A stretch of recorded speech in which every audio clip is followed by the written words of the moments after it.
wararka naga soo gaaraya magaalada muqdisho ayaa sheegaya inuu haatan ka bilowday dagaal aad u qaraar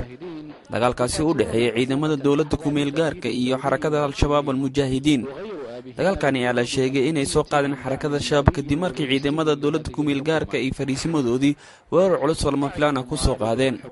dagaalkani ayaa haatan ka socda isla magaalada muqdisho welina ma cadda khasaaraha ka dhashay dagaalkani dadka deegaanka ayaa sheegaya in dagaalka uu weli ka socdo goobtuu ka bilowday inkastoo aan la rajeynaynin inuu saacadaha soo socdalistaa kadib markii ay ciidamada al-shabaab soo xoogeysteen dagaalka ay ku soo qaadayaan maalmihii ugu dambeysay goobaha ka taliyaan dowladda ku meel gaarka ee Soomaaliya.